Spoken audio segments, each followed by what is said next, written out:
Sometime in July, the owner of an up-and-coming Bleach game hit me up, claiming to have the best up-and-coming Bleach game. So I told him to put me in, coach. Fast forward to January 2024, the game's on media ban and I decided I'll make a video on it. I asked for content creator role, they said 10,000 subs or liking your videos, and they didn't like my videos and I didn't have 10,000 subs. So instead of taking their content creator role, what I'm gonna do is make an unbiased video on their game.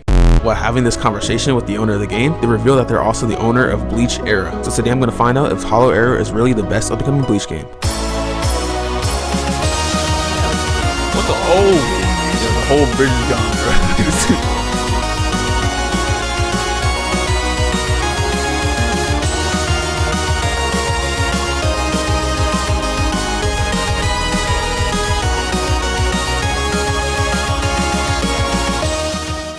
Going to the game, I didn't really have high expectations because I didn't really like Bleach Era, and also the game's currently in early access. When you first start the game, you walk down the street and spontaneously combust. After a couple seconds, you realize that you're now what is known as a lost soul. You then get 4 dropped into Karakura Town, and here you can decide what race you want to be. You can either become a big black hollow or a small Japanese soul reaper. In order to become a hollow, you have to rip off your chain, letting all your demons out. But to become a soul reaper, you have to talk to this NPC, where she will then give you her powers. With her powers, you're able to kill a hollow before you even hit it. Alright. Now you might be wondering, what is the job of a soul reaper? As a soul reaper, you must purify lost souls and defeat the ones that have become hollows. But since we're just a beginner, we have to deliver this letter to the Karakura hospital. After we give him the letter, he tells us to go back where we came from, but we should probably take the bus stop. But I don't know where to stop at, so I'm just gonna walk there.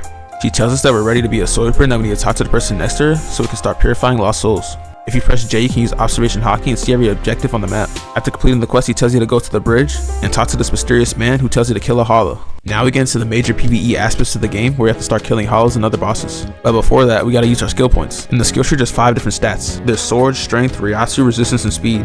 I don't know why sword is called sword and fist is called strength, but I'm going Hakata anyway. But before that, I should probably go speed so I can get flashed up.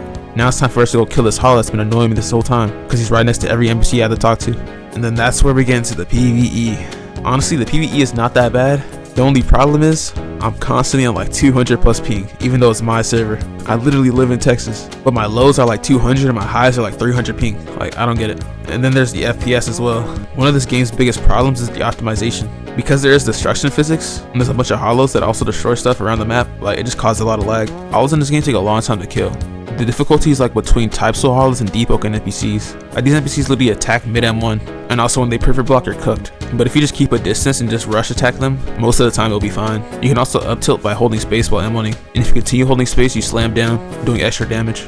Ironically though, most of these things have similarities with Bleach Era. Like hollows in that game had like 5 times their HP and did like 5 times their damage. And in this game, they all have moves, some of which are almost unavoidable, and the others can be used mid M1. But then again, it might just be a ping issue.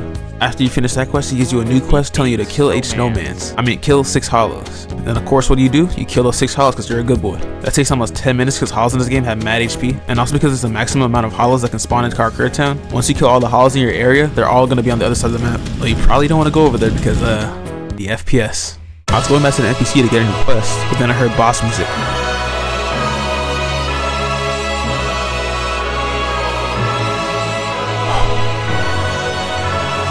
I have to fight that. The enemy ascended beyond your control.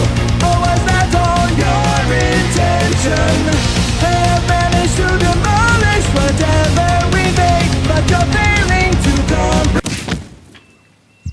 Remember when I said deep oaken? Yeah. I got absolutely curb stomped to the freaking Soul Society. I tried fighting a regular Menos just to see if it'll go different. And I guess it did go different, but like, yeah. Why does everything in this game one tap? But on a side note though, Pocket is kind of busted though. Well, after those shenanigans, I decided to continue leveling up. But then I spawned next to this cave, where I met the master of the sword, Miyamaya Musashi. Yeah, but I don't need this kid anyway. I'm trying to box. Who needs a sword? I then decided to continue leveling up so I can do other missions. I finally reached level 10, but from all that grinding, I collected a lot of hollow teeth. With 5 hollow teeth, I crafted a hollow tooth necklace, boosting my strength by 1 point, increasing my damage. Now it's time for us to do a level 10 quest, where we have to kill corrupted soul reapers. And honestly, this quest is easier than the last quest, because there's less of them, and also they give way more XP. After almost finishing the quest, I tried to see if this game was just like Type Souls, so I carried the NPC and brought him to the quest NPC. That was kind of stupid, because I forgot that the NPCs aggro you before you even hit them, so now I'm getting jumped. After completing the quest and killing this random hollow that spawned next to me, I reached level 12, which allows me to get my first actual skill. And little did I know, this would show the real combo potential of a Hakata build. With uppercut, I can knock back and ragdoll somebody upwards, which allows me to dash towards them and continue the air combo. Then after I finish the air combo, I can smash them down, doing a lot of damage. And this is only the start, because there's only one move, and there's other Hakata moves that do this as well. I'm having Type Soul flashbacks. At some point, these random NPCs spawn on the map. When you talk to them, they give you a randomized quest that can give you money and XP, but there's really no point in doing them though, because they don't really give that much XP, but it's a cool feature, I guess. After completing many corrupted story permissions, I finally reached level 15 where I can now try to unlock my Shikai. To unlock my Shikai, I have to talk to Kisuke Urahara at the Kisuke shop. He then told me to challenge him and then he'll teach me Shikai. Little did I know that this boss fight would be even crazier than the Menos one. But before that, I made sure to use my skill points to get new skills in the strength tree, with the most important one being beat down, which would help with my mid-air combos. I also got another strength upgrade so I can do more damage. Well, now it's time to challenge Kisuke Urahara.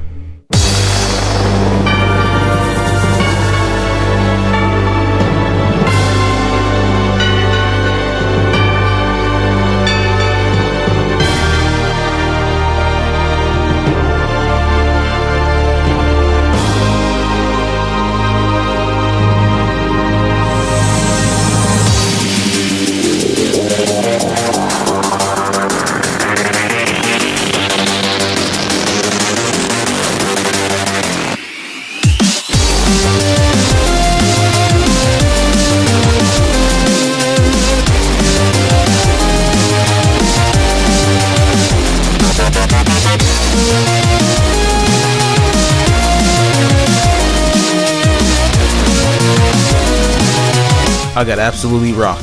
Just like the Menos boss, this guy freaking 2-tasked me as well. But the thing is, I got him to half HP, so if I really locked in, I could probably beat him, right? Wrong. In this guy's kit, he has pink cannon, bro. On level 15, he's popping pink cannon, bro. It's like an ultimate move. The developers are making this fight and they're like, we should make a level 15 fight somebody with Shikai and pink cannon. He's using Hado 91 against a freaking rank 15. How is this fair? But guess what? These are NPCs. They're not intelligent. And guess who's intelligent? Me. So it's time for me to cheat the system. See, currently there's a bug where if you die, respawn nearby, and then talk to Kisuke, he doesn't teleport you. But guess what happens? The boss still spawns. When you reactivate it, the boss dies. And now you're teleported again. And now you can grip him, and you win. I cheesed it, oh no. Ah, man, I'm just so good at the game. It's like, oh my god, I'm just so good at the game. But for real though, like they probably should nerf that boss. Like, how are you supposed to kill that boss? After completing the quest, you finally unlock Shikai.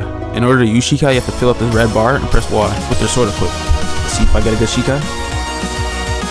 Bites. Wait, Benny Hibe? That's ironic. Well, let's see if they accounted for people using Hakata. Oh.